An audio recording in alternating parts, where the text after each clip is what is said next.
Tremendo este libro. Bienvenidos. En esta oportunidad me gustaría compartirles una charla con mi amigo Guillermo López, un técnico afinador de pianos. Una profesión desconocida para muchos sobre un tema que me despierta mucho interés y que es el hecho de afinar pianos y el mundo de los pianos en general. El sonido del piano me pareció cautivante desde siempre y es el instrumento que al ejecutarlo me produce sensaciones más profundas, más difíciles de explicar. Grabar un piano no es del todo sencillo y requiere conocer unas cuantas cosas y experimentar. Por eso diseñé un workshop de grabación de pianos de cola que va a suceder en los próximos días en un estudio en Buenos Aires. Si querés participar, inscribirte, avísame. Vamos a conversar con Guille. Hola Guille, ¿cómo estás? Hola Dani, ¿cómo va? Muy bien, muy bien, muy bien. Primero que nada, quiero agradecerte tu generosidad por dejarme compartir esta charla. Bueno, muchas gracias. Hoy vamos a hablar de pianos. Así es, así es. Pero sabes que primero me gustaría que me cuentes un poco, que nos cuentes un poco cómo llegaste al mundo de los pianos y quizás antes que eso, cómo llegaste al mundo de la música. Yo creo, los otros días pensaba que creo que llegué al mundo de la música por mi mamá, porque mi vieja cantaba todo el día cuando yo era chico. Cantaba tango, qué sé yo, estaba todo el día ahí. Pero después, en el secundario, empecé en electrónica y ahí había un par de compañeros que tocaban y ahí empecé a tocar guitarra. Y a partir de eso me conecté con la música. ¿Te metiste en electrónica porque te gustaba, porque te Sí, mandaron? tenía un amigo que estaba todo el tiempo ahí armando circuitos, estaba la revista Lupin cuando yo era chico, que siempre traía como un circuito electrónico para armar, y siempre estábamos así, alguna tarde que viendo a ver cómo funcionaba, si arrancaba, si lo hacíamos andar. Alguna radio hemos hecho, una radio galena primero, después una radio, una espica que venían para armar, unas radios pequeñas AM. Y ahí me enganché y pensé que ese era el norte, ¿no? Para mí. Después fue variando, ¿no? Me encontré con la música y empecé a trabajar en el sonido en vivo. Y bueno, tenía también con la electrónica, ¿no es cierto? Te metiste en electrónica, conociste a unos pibes que hacían música, te encopaste con eso y llegaste al sonido en vivo, Medio por casualidad, porque pero estudiando canto terminando el secundario. conocía. Sí, empecé a estudiar canto, no sé en qué año, cuando estaba en quinto, sexto año de secundario y empecé a tomar clases con Liliana Vitale y a partir de eso empecé a trabajar con ella y empecé a aprender el tema del sonido. En paralelo me había querido armar una consola, siempre andaba con la inquietud de poder grabarme en casa, no tenía una porta estudio, entonces desarmé un deck, le puse un cabezal de auto estéreo con 4 pistas, conseguí unas plaquetas y lo hacía andar y grababa en 4 canales, ¿no? Con eso. O sea, siempre tuve la duda ahí de mezclar la cuestión de la electrónica con la música. Y laboraste como Sí. operador de sonido. Y trabajé como operador de sonido desde fines de los 80 con Liliana, que fui aprendiendo y después empecé a trabajar con distintas bandas en empresas de sonido. Sí, en el medio, en los 90, tuve un estudio de grabación con un socio. Me gustaba la idea, pero también me gustaba el estar afuera viajando y entonces me gustaba el sonido más. O sea, ahí como por momentos una cosa más pesaba que la otra, qué sé yo. ¿Y llegás a los Así que pianos? bueno. Y llegué a los pianos. ¿Eso cuándo pasa? Eso pasa hace unos 15 años más o menos. Eh, Previamente había empezado a aprender a tocar piano en casa con un teclado, en realidad con un M1 que tenía Sinte, y un sinte, claro, con unas teclas, de digamos, goma. comparadas con las del piano, bastante feo, ¿no? La sensación. Pero bueno, empecé a estudiar con eso y después, en la época que me separé de mi pareja, era como que necesitaba hacer algo nuevo, encontrar algo nuevo, y justo se me aparece así una foto de un piano ahí navegando por internet y dije, che, si me dedico a afinar pianos o a investigar, a aprender, y empecé a aprender. Hice curso, me compré un piano para reparar, para afinar, para revisar, para ver cómo funcionaba todo eso. Bueno, después seguí haciendo cursos y después empecé a trabajar. Contame, Guille, ¿cómo es el mundo de los pianos? Orientanos un poco con el sonido del piano. Bueno, el piano genera el sonido de la misma manera que una guitarra criolla acústica. Tiene cuerdas, como todo instrumento de cuerda, y esas cuerdas transmiten su vibración a una madera que oficia de amplificador, de alguna manera, ¿no? De darle más fuerza. También realza ciertos armónicos, ¿no? Le da un color, le da el color que corresponde a ese piano. O sea, cada piano tiene su sonoridad diferente. Eso depende mucho de esta madera. Depende de ¿Esta madera cuál es? La esta madera es tabla. la tabla armónica. Se encarga de amplificar la vibración esa de las cuerdas. Y bueno, y estas cuerdas son percutidas por martillos para generar el sonido, a diferencia de en una guitarra que uno las puntea o, no sé, en un violín que uno las frota con el arco, ¿no? Mm, Lo cual le da distinto ataque y distinta sonoridad. Es otro un carácter. conjunto, claro, tal cual. Es un conjunto de cosas la que da la sonoridad. Mucho el martillo también es muy importante, ¿no? Con su, si es muy duro, muy blando, eso también cambia mucho para que sea más dulce o más metálico el sonido, ¿no? Martillos blandos, como que dan una sonoridad más dulce, más agradable para piezas clásicas, para tocar clásico, y el metálico es por ahí el honky tonk, ¿no? Esos pianos así súper metálicos, ¿no? Claro. Y eso es correspondiente a un martillo más duro. Y bueno, y sí, la madera de la tabla armónica, que es como de lo que menos se difunde o se sabe también un poco, ¿no? Porque está como la Pero básicamente fórmula es ahí, una ¿no? madera, Está el truco. claro, ahí hay una fórmula muy importante, sí, sí.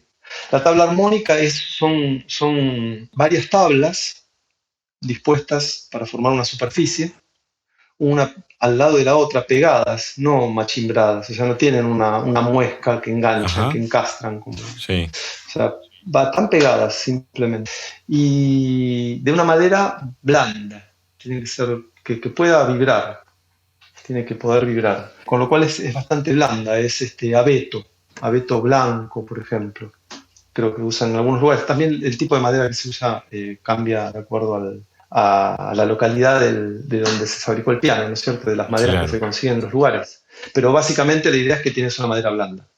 Y después, según el sector de la tabla armónica, estas maderas se cortan según el sentido de la beta, a contrabeta, se disponen de distintas posiciones, digamos, ¿no? Una Sí, tabla tiene dispuesta maderas con la beta en diferentes sentidos o hay distintos tipos de tablas. una tabla está en un sentido, después tal vez la otra lo tiene en el otro. ¿Se entiende? O sea, según el sector, según la zona de la tabla armónica, estamos Claro, o hablando. sea, los pedacitos de madera de que conforman Sí, la tabla armónica sí, no están orientados todos iguales. exactamente. Que le da como una cierta rigidez manteniendo la elasticidad. Tiene que ver con eso. O sea, vos necesitas una superficie que sea súper blanda, pero o sea, que pueda vibrar, pero que cuando uno le da una cierta tensión a esto, hay un video que habla sobre que esa tabla, esa madera, tiene una cierta tensión, una curvatura. El puente está puesto sobre la parte más alta de la curvatura. Ahora no tiene curvatura y suena de una manera. Ahora le vamos a ir dando curvatura y hay una zona, esta, que es la que tiene la mayor tensión, que con esta curvatura resuena más, amplifica más. Ahí amplifica menos, ¿ven? Yo le di más tensión. Ya no amplifica tanto. Esa. Tenés las cuerdas que apoyan en el puente y el puente que apoya en la tabla armónica. Y tiene una curvatura y el puente está en la cima de esa curvatura, ¿no es cierto? O sea que si no está la tensión justa, el piano, o sea, no llega a No su tiene, máximo esplendor. claro, no tiene volumen, el timbre es medio pobre. Sí, después hay mecanismos, hay mecánicas diferentes. Con los años, cuando los espacios empezaron a ser más chicos, en un momento aparecieron los pianos verticales, ¿no? Primero el arpa, las cuerdas estaban de manera horizontal, junto con la tabla armónica, y el mecanismo, la acción del piano de cola funcionaba por gravedad. O sea, vos tocabas una nota y al tocar la nota el martillo se elevaba y golpea contra la cuerda, golpea. Y luego cuando tiene que soltarse cae por gravedad, lo cual le da una cierta característica a esa máquina muy diferente a la del piano vertical, que funciona con resortes y que el martillo está ubicado de manera perpendicular. Eso cambia, por ejemplo, en la velocidad de repetición de notas que tenés. Vos podés tocar notas más cortas y más rápido en un piano de cola que en un piano vertical. Eso Claro. sucede con eso. O sea, el taca, taca, taca, taca, taca, taca, taca, taca, Exactamente, el taca taca taca. en una misma tecla. Tal cual. Los pianos modernos tienen como característica que el peso de tecla es un poco más pesado, justamente, que los pianos antiguos. Pero también entre marcas hay diferencias. Y también porque hay gustos diferentes. Cada músico prefiere un peso de tecla determinado, ¿no? Otros prefieren más pesado, otros prefieren más blando. Hay marcas también que tienen su sonoridad característica, ¿no? Un Steinway que tiene que uno toca suave, cuando uno toca suave suena dulce y de repente si uno empieza a tocar un poco más fuerte aparece como un brillito muy característico que otros pianos no lo tienen tan enfatizado, eso, por ejemplo, ¿no? Y bueno, y después en cuanto a tipos de pianos, ¿no? ¿Para qué se los va a usar? Si son pianos de concierto o son pianos para estudiar.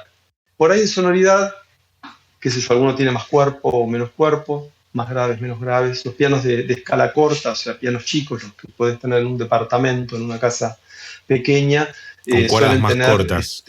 cuerdas cortas. Entonces, claro, los graves no son tan potentes, ¿no? Igual siempre hay como algunas características, qué sé yo, viejos pianos como los Zimmerman tienen unos graves interesantes, ¿no? Los Ronish verticales, estamos hablando, también son pianos que tienen características que por ahí no son muy visibles en otras marcas de esa misma categoría de pianos, ¿no? ¿Y eso cómo lo logran? ¿Con el tipo de tabla?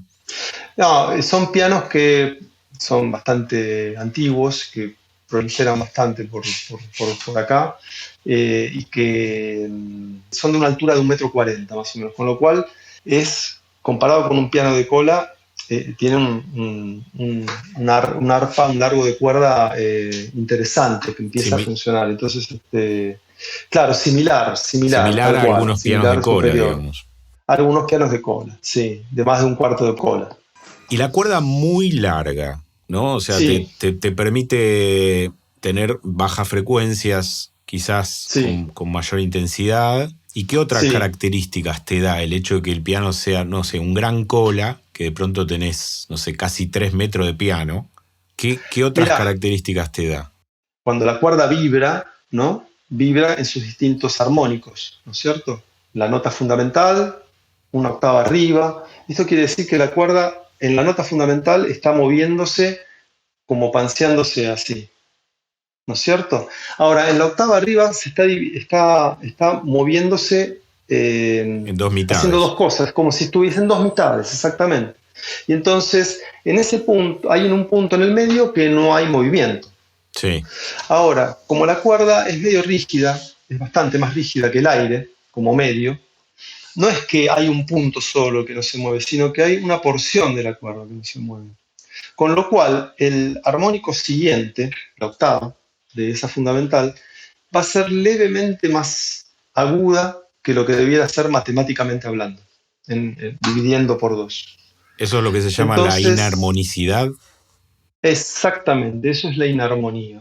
Esto produce lo siguiente, que cuando vos tocas, si vos tocas una melodía, ¿no? De una nota por vez, no pasa nada con este temita de la inarmonía. No es, Pero sí, no es tan, digamos, conflictivo para el oído esa no sería relación. conflictivo para el oído, exactamente. Ahora, si yo toco un acorde, toco un intervalo, toco una quinta, ¿no? Va a haber armónicos de la primera nota y de las dos notas va a haber, Conviven y los armónicos de sonando ambas. al unísono, Sí. claro. Supongamos que la quinta está perfectamente afinada, ¿no? estos armónicos, estos parciales, van a estar moviéndose, batiendo, porque son levemente diferentes los parciales, estos armónicos coincidentes, ¿no? Suponete, en una quinta, el tercer parcial de la primera nota coincide con el segundo parcial de la nota más siguiente, de la la más quinta. aguda. Claro, y entonces esta inarmonía haría que sean levemente diferentes estos parciales. Y si uno escucha que está desafinado. El piano es inarmónico, cosa que instrumentos de viento no lo tienen, porque lo que bate es aire. Eso le da como una característica tímbrica específica, un sonido más rugoso. O...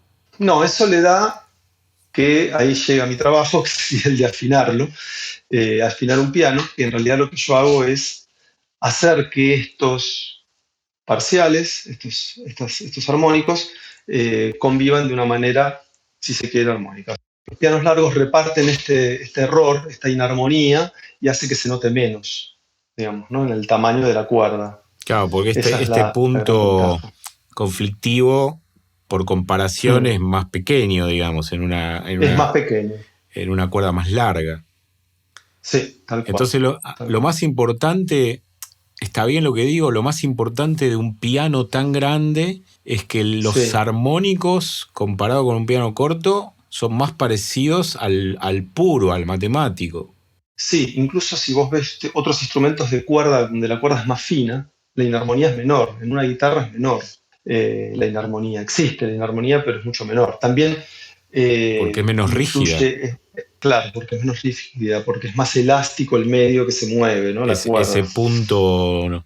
Ese nodo es más puntual, digamos. Es mucho más puntual. Y en el aire, o sea, en un instrumento de viento, directamente es un punto. Es un punto. O sea, no tiene ninguna inarmonía. Guille, Sí. ¿y cómo se distribuye, en tu experiencia, el sonido dentro del piano, en la tabla? ¿Dónde pongo un micrófono para lograr esto o aquello? En realidad depende lo que querrías hacer. ¿Qué encuentro Qué ahí es lo que querés adentro? hacer? Si vos querés, si lo que necesitas o querés es el mayor volumen, yo buscaría la zona donde más se mueve esa tabla, o sea, cerca de los Claro. puentes donde apoyan las cuerdas. Ese sería el lugar, el punto de mayor movimiento. Después, seguramente podés encontrar, si querés algo más percusivo, tendrías que arrimarte hacia los martillos. Y si querés trabajar sobre la imagen estéreo, también hay que tener en cuenta la tapa del piano, ¿no? En un piano de cola, por ejemplo, que te hace, es como un espejo, ¿no es cierto? Entonces también que lo podés aprovechar, digamos, como posibilidad para vos o tenerlo en cuenta de lo que sucede, ¿no? Me ha pasado en vivo, me acuerdo en una ocasión en la trastienda que estaba tocándose con un piano acústico, una batería, el escenario no es tampoco tan grande y resultaba ser que la tapa del piano abría y oficiaba de espejo de todos los otros instrumentos, con lo cual tenía, por los micrófonos del piano, tenía excesivo nivel de batería, de otras cosas. Tuvimos que sacarle la tapa del piano para poder microfonearlo. En esa ocasión era así, se armaba diferente la sonoridad del piano también, ¿no? Claro, Cambiaba, pero si bueno, vos vas a microfonear para hacer un refuerzo sonoro, quizás la sí, tapa no tiene esa función de proyectar el sonido del piano, o sea, no hace falta la tapa. no haría falta exactamente. Bueno, pero De hecho te son provocaba un experiencias. problema. Claro, claro. Sí, sí, sí. Sí, Pero en son un distintas. concierto de música clásica donde por ahí no usan micrófonos, Y la tapa es lo que orienta, digamos. Sirve como, es el parlante, digamos, ¿no? Como un parlante más, digamos. Así te orienta hacia dónde sale. Sí. y Guille, contame cómo sucede esto. ¿Te llama una persona como buscando un técnico afinador de pianos? Mm. Vos vas a la casa de esta persona que tiene un piano, no sé. Te llama porque está desafinado, porque él considera que está desafinado. ¿Qué es lo primero que haces? ¿Qué es lo segundo que haces? ¿Cómo es el procedimiento? Lo primero que hago es, bueno, ver cuán desafinado está, cómo ¿Eso es, cómo lo qué es haces lo que está tocando? pasando. ¿Probás? Y eso lo hago ¿Tenés tocando, alguna hago prueba técnica que no sea la que me imagino más evidentemente sentarse a tocar? Claro, no, en realidad escuchás intervalos, ¿no? escuchás, no sé, octavas, quintas, cuartas, escuchás intervalos y escuchás cómo funcionan en toda la escala, ¿no? Por ahí, yendo del medio hacia los costados, viendo qué sucede en distintas notas. Eso es lo primero. Cuanto más tiempo pasa que no se lo afina un piano, es como que las cuerdas por completo, todas, se van aflojando y las tensiones van cambiando según la zona del piano, ¿no? Si son cuerdas largas y graves o cuerdas agudas y cortas. Pero más o menos parejo va bajando. O sea, con un piano que hace mucho que no se lo afina, va bajando su tonalidad completamente. Y por otro lado, tenés las diferencias de tensión que se van generando entre las cuerdas de una misma nota. Las notas agudas y hasta la zona media, ¿no? Son notas que tienen tres cuerdas, mientras que en los graves hay notas de dos cuerdas y también de una sola cuerda. Entonces, cuando hay diferencia entre dos cuerdas de una misma nota, empieza a haber batidos, empieza a batir la nota. Ese es otro tipo de O sea desafinación. que vos Digamos, podés son esas dos tocar, cosas. te suena desafinado porque la relación armónica Sí, entre notas no se corresponde con lo esperado, pero además si tocas una sola nota, también se puede escuchar batido. claro. Sí, esta segunda opción, claro, por ahí te permite seguir tocando, depende, bueno, el exceso. La primera opción, que es entre notas, entre intervalos, lo notas eso cuando haces acordes, que suenan diferente, raro. Eso es lo primero que nota el, El el dueño del músico, piano, ¿no? Que por eso sí. me llama, digamos, claro. Sí, sí, sí. Bueno, así que yo miro eso un poco primero y veo en qué tonalidad está el piano. ¿Y esto por qué Y ahí pasa, digamos? evalúo, Perdón, sí, Guille. O sea, ¿por qué literalmente sucede? la clavija se va desenroscando. La clavija O, es o hay más cosas. un metal que está adentro del clavijero, de un clavijero que es una madera de un grosor así 6 centímetros de espesor, ponele. Y el clavijero, la clavija uno ve solamente la cabeza, ¿no? La parte de arriba, pero adentro de la madera Es un tornillo, tendrá. Y no es un tornillo, no es un está como tornillo. esmerilado. Está esmerilado, pero es como un clavo, en Ajá, realidad, que lo aprisiona a la madera. Entonces, la madera es como, ¿viste el fenólico? sí. El fenólico tiene capas con las vetas cruzadas. Es como una especie de fenólico grueso, digamos, ¿no? Y entonces la clavija está incrustada ahí y sí, se va girando, porque cuando hay diferencias de temperatura, diferencias de humedad, la madera trabaja de una manera, se expande, se contrae, se dilata de una manera diferente a lo que lo hace el hierro, y entonces esa clavija en algún momento empieza a aflojarse. Le Bueno, sucede a todas las ahí clavijas. se desafina, vos detectás cuáles son las notas que hay que tocar o las tocas todas. No, yo ahí cuando yo afino, en general lo que hago es, o sea, lo que siempre se hace en principio es, o sea, yo o afino o también a veces subo tonalidad porque está demasiado bajo la tonalidad. Eso hay que evaluar si el piano lo permite o lo amerita o no sé. Lo que afino, cuando afino, afino una escala de cero, digamos, ¿no? Arranco con una Claro, cuerda todo. por nota y armo la escala y después voy copiando y después veo qué pasó, si se movió algo, chequeo, corrijo y eso, ese es el trabajo. O sea, tenés que Sí. revisarlo íntegramente. Es que para afinar vos tenés que tocar todas las clavijas, con lo cual en cuanto a la revisación tiene que ver en cuanto a eso, digamos, ¿no? O sea, en la medida que vos vas afinando, vas viendo también si hay clavijas que están sueltas o flojas o clavijas que están firmes. Cada piano tiene como sus propias características al respecto, ¿no? Y Y después recién sí, la dijiste, maquinaria tiene que andar toda, porque si no yo no puedo, no se puede tocar, ¿no? O sea, si tenés una tecla en el medio, inclusive para el que toca, digamos, ¿no? Tiene una tecla en el medio que a veces falla, es un piano que no lo puedes tocar, ¿no es cierto? claro, porque además, digamos, además de vos ir y afinar, Sí. haces el mantenimiento en toda la técnica, digamos, del piano. Claro, sí, si el piano requiere una reparación de máquina o algún ajuste, un registro, ¿no? Sería ajustar, regular eh, la maquinaria, se le hace también. Sí, también son trabajos, a veces se le hace completo, algunas cosas se hacen en taller y otras cosas se hacen directamente en la casa del dueño del piano, ¿no? Sí, entonces cambiar un martillo, un apagador, un... Sí, cambiar fieltros, cambiar cueritos, cambiar bridas, cambiar resortes, ejes. La cantidad de piecitas, de partes de un piano son como increíbles. Es una gran cantidad.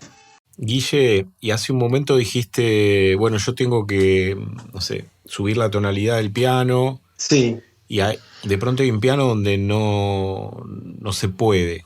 ¿Por qué sería eso? ¿Por qué no podrías vos cambiar la tonalidad del piano? en realidad todos los pianos tienen arreglo, básicamente. El tema es la cantidad de trabajo que lleve eso y si a veces lo vale o no lo vale. En cuanto a la subida de tono de un piano, ahí hay que evaluar primero que no haya nada roto, que el plato, que sería el armazón de hierro, ¿no? Que contiene todas las cuerdas, que le da rigidez, una cierta rigidez, elasticidad también, no esté, no sé, rota. Después está el tema del clavijero, si las clavijas están muy flojas y no permite esa subida.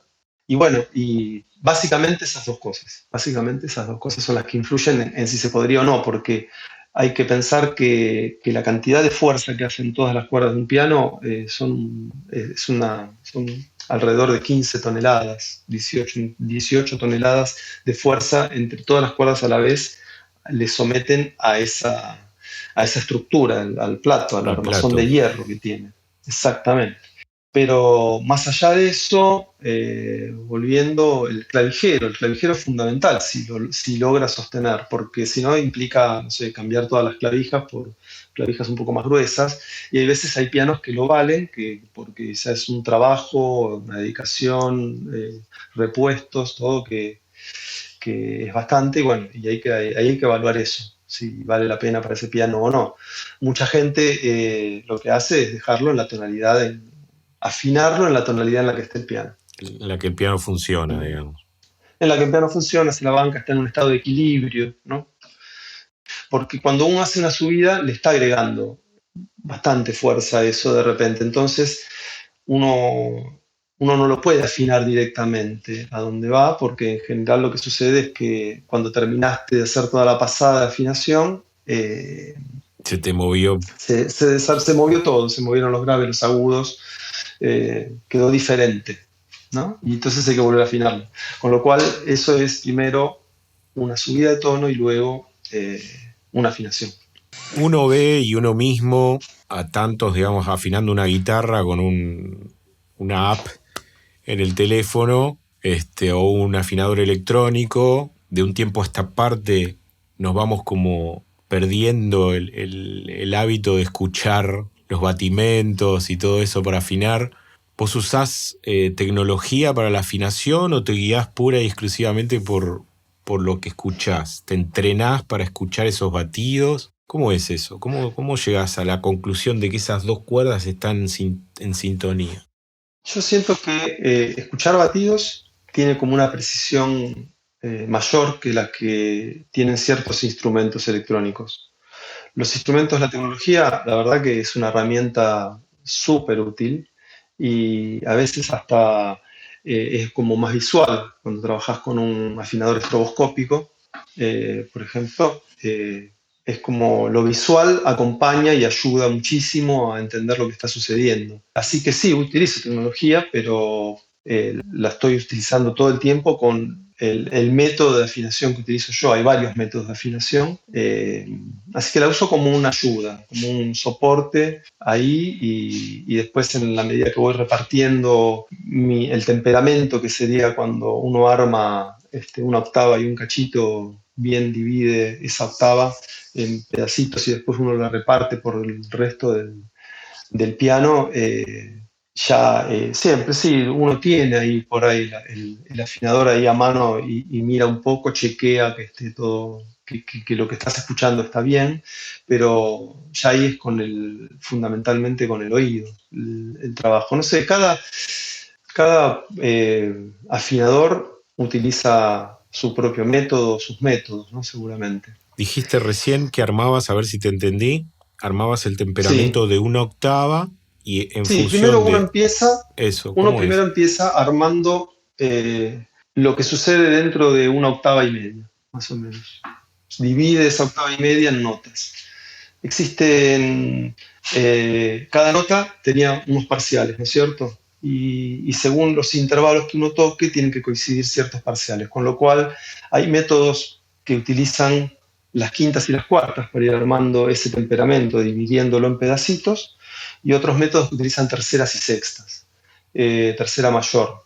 Unos son de batimentos lentos, las coincidencias, ¿no?, de parciales entre quintas y cuartas generan ciertos batimentos lentos, que es lo que uno está contando, está mirando, prestando la atención, y los otros generan batimentos rápidos, ¿viste? Cada uno puede tener sus métodos, inclusive hay métodos que combinan estas dos opciones. ¿Y uno es más complejo que el Eh, otro o es una...? no, no, No, no, es lo que más te guste, como el que más te guste. Yo inicié porque supuestamente eran como los métodos más sencillos de empezar a acercarse uno cuando empecé a estudiar, que son los de batimentos rápidos, terceras y sextas, pero después lo terminé cambiando por quintas y cuartas, pero porque me gustó más, nada más, claro. no por otra cosa.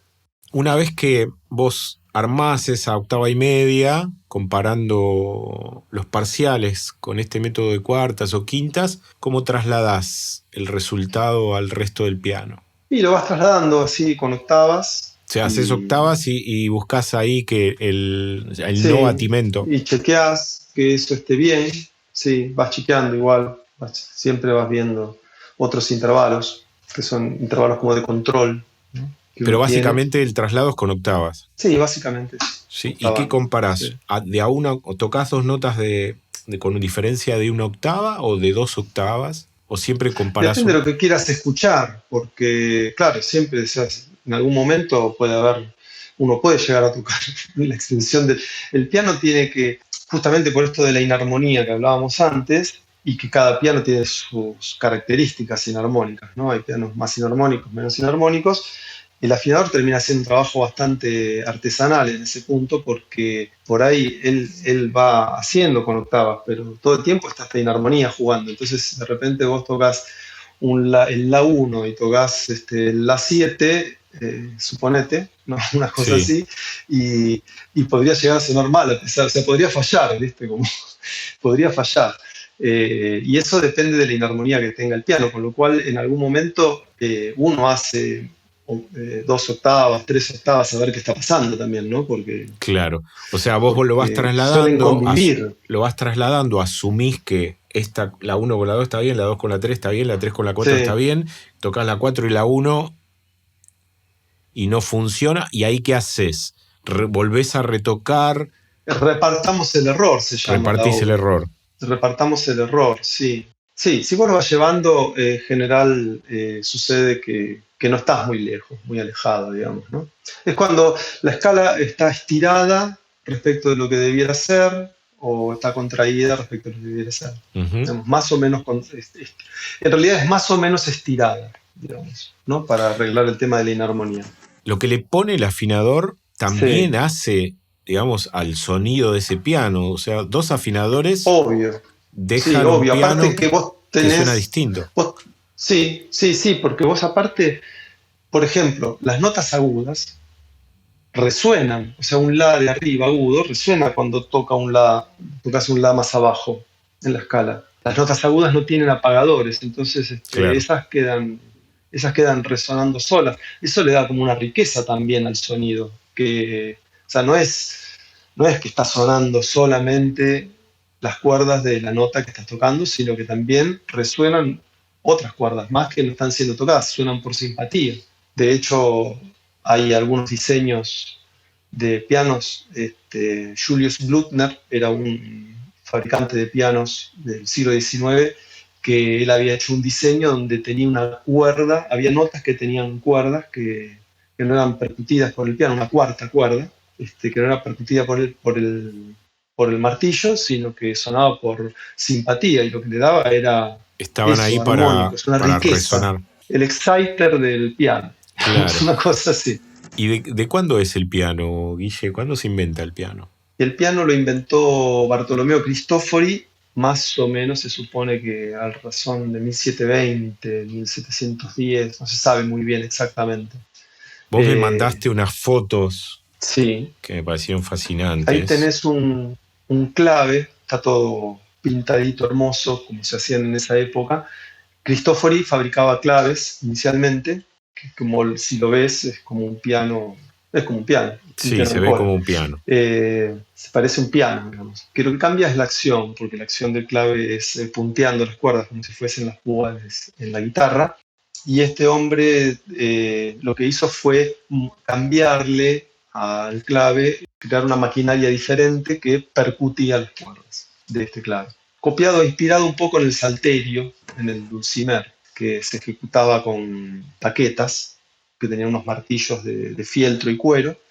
De hecho, el martillo del salterio es idéntico al martillo de esos primeros pianos de él. Eso fue eso, 1720, 1726. Luego hay un fabricante de instrumentos musicales, pues se dedicaba a los órganos, pero también a hacer claves, que trabajaba con Bach, Silverman, que bueno, que se enteró de lo que había hecho Cristofori y había habido como una publicación con un dibujo de la mecánica y a partir de eso él comienza a hacer pianos. Y de ahí se difunde, digamos. Es como que los colaboradores, la gente que trabajaba con él en el taller fabricando pianos, difunden en la fabricación de pianos en distintos países de Europa y bueno, y se desarrolla y se mueve y va cambiando. No tenía tantas octavas como las que tiene ahora, no tenía el volumen que tienen los pianos de ahora, el timbre también era diferente. O sea, escuchar un piano de Cristofori tiene un volumen muy diferente. Existe ahí en Leipzig una maqueta, una reproducción ellos tienen un ejemplar de Vos estuviste ahí, 1726. Sí, sí, en el Museo Grassi se llama. la belleza. eh, que tienen de todo, de todo. Y ahí tienen un Cristofori y tienen una copia de ese Cristofori, que es tocable y que van y tocan, hay conciertos. Y sí, nada que ver el sonido, muy diferente, menos cuerpo, qué sé yo, más chiquito de volumen. Fue mutando, fue mutando. Ahí también tenés un ejemplo de los primeros pianos verticales, con el arpa puesta en vertical, un piano que le llamaban piano jirafa, Piano jirafa, qué hermosura. muy bonito, sí, tal cual. Es como un vertical, perdón, como un cola puesto en Puesto, vertical. puesto en vertical, más o menos. Sí, sí. Pero hoy los pianos verticales son una herramienta bastante funcional, ¿no? Lugares Sí, pequeños. para lugares pequeños tienen un volumen perfecto, no ocupan tanto espacio. Guille, y tengo entendido que cada tanto viajás y haces afinación que en un pueblo. Viajo 2 veces al año al sur, a la Patagonia. Voy a la zona de Madryn, de Trelew, de Rawson. Y ahí afino, tengo varios clientes, sí, ya hace varios años. Así que voy y vengo. El afinador al final termina teniendo como una noción de la población de pianos. Yo creo que a mí me sorprende todo el tiempo eso. O sea, siempre aparece algún piano nuevo que jamás me imaginé que estaban en el barrio. La verdad O es sea, hay que muchos pianos. siempre me sorprendo, siempre me sorprendo. Hay más pianos de los que me imagino, en realidad. Hay muchos más pianos de los que creemos. Yo creo que sí, lo que pasa es que también hay mucho piano que por ahí está medio olvidado, ¿no? Que eso también suele suceder Que está en las como un casas. adorno. Y que de repente se lo dejó de usar. O está tapado Cuando el piano está ahí. desafinado, no dan ganas de tocarlo. Esa es la realidad. Y entonces lentamente te vas alejando un poco y si no... o por ahí capaz que tu vida fue para otro lado y dejaste de tocar el piano y quedó ahí como un mueble, ¿sí? Hay mucho también de eso. Bueno, Guille, me quedaría hablando 1000 horas, no te quiero robar más tiempo. La verdad que me encanta todo lo que me contaste. Me parece fascinante estas fotos que me mandaste y que hayas podido ver estas cosas. Y aprendí un montón de cosas. Te agradezco muchísimo. Bueno, gracias Dani, para mí fue un placer colaborar acá en este espacio. Gracias, Guille. Bueno, por nada, Nos vemos. nos vemos. Es un placer infinito compartir todo esto con ustedes. Espero se hayan enterado de algo nuevo sobre el mundo de los pianos y que sirva para aumentar su cultura dentro del mundo de la música y de la producción musical. Hasta la próxima y buena jornada para todos.